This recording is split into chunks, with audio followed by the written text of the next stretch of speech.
Hello, this is Monsignor John Kasza again from St. James Parish in Novi, Michigan.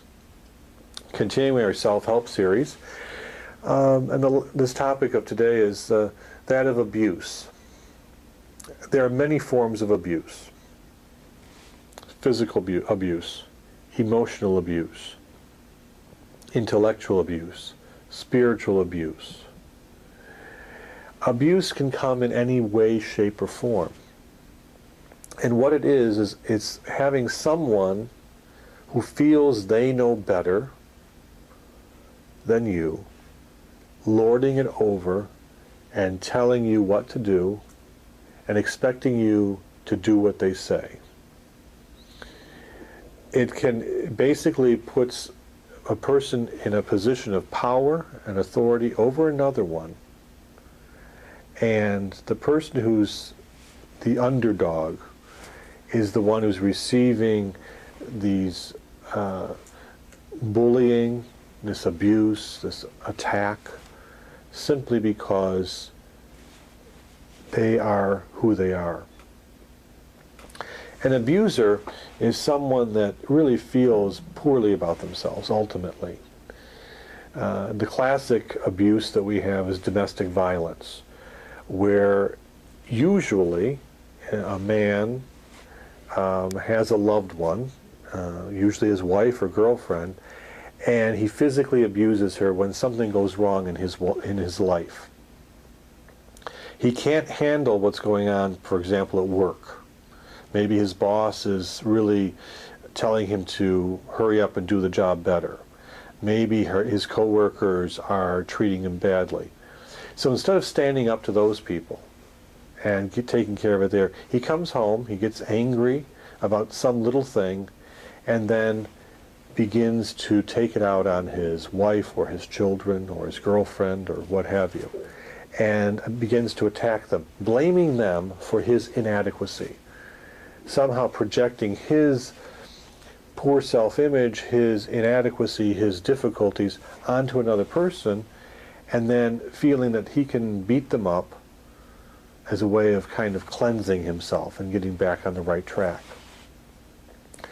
Like I said, it's usually abuse is in the form of a man against a woman. But very often, especially in the year 2015, we're seeing where it can be reversed, where women can abuse men. And usually it's more manipulative rather than physical, given the different sizes. Usually a man is built stronger and has more muscles. But a woman can sometimes abuse a man psychologically by manipulating how he thinks. They used to say the classic, she's got him wrapped around her little finger. That's basically saying that this man will do anything for this woman, and she takes advantage of him. Well, that's abuse. It may not be physical, there may not be any outward scars, but it is affecting this man psychologically, where he's basically telling her, she basically tells the man, you should do this for me. Don't do that. Do this. She starts telling him how to live his life. And when he tries to be on his own and do things on his own way, she corrects him. Another kind of abuse is spiritual abuse.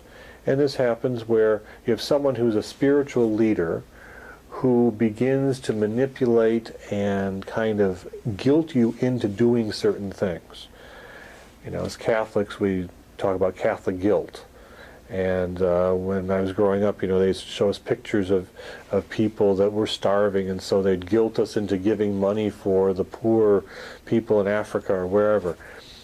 Okay, but sometimes a spiritual leader can really do irreparable damage when they start treating one of the members of their flock as their personal bank account, or as constantly guilting them into doing things around the church. Well, you really should do more for the church. You should give more. You should help us more. And they keep on going back to the same person time and time again. And when the person says, I really can't help you, they say, well, why not? Don't you love Jesus? Don't you care about your parish? Don't you want to help? What's wrong with you? And then, of course, you feel guilty. Well, that's a form of abuse. It's very subtle, but it can transform a person's psyche. Emotional abuse is another one that's often where someone manipulates someone into doing things. And it can be devastating because the person then is not free to make his or her own decisions. This person is always looking to someone else for approval. We see that in schools where you have cliques and gangs. People want approval. They want to be given some kind of affirmation. So they join a group or they're invited to join. And in that group, they're treated like garbage, but they confuse it because they think it's, well, I'm liked, I'm appreciated.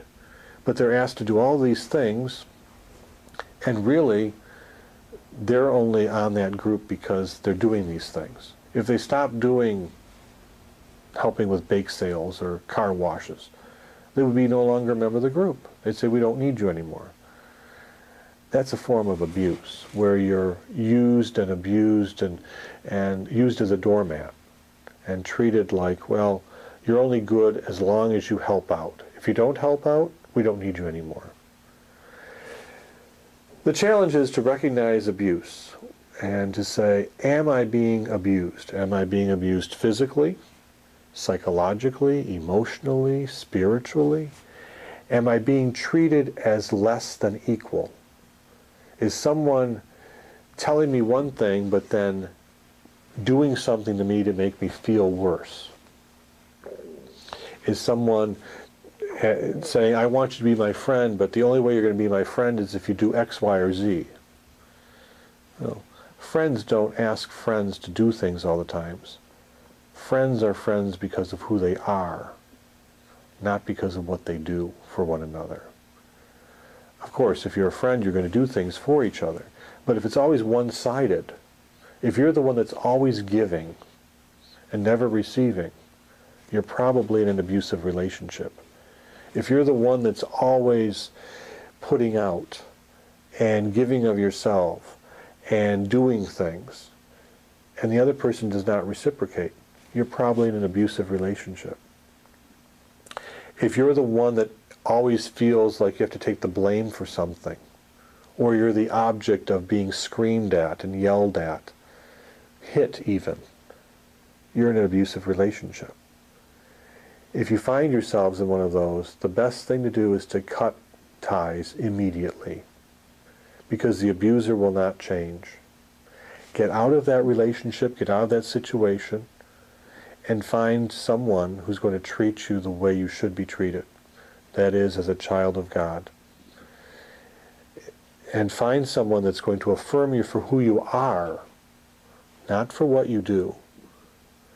Find people in your life that are going to build you up as a person, not tear you down because you don't do things for them.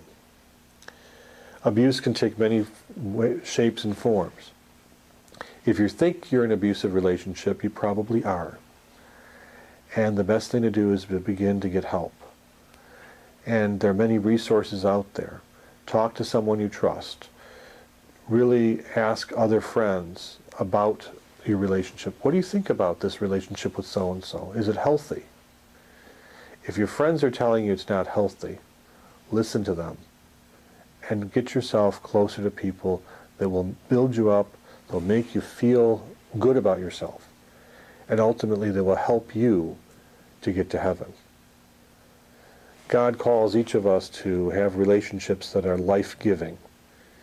If your relationship is not life-giving, then get out of it, because eventually it'll cause your own death.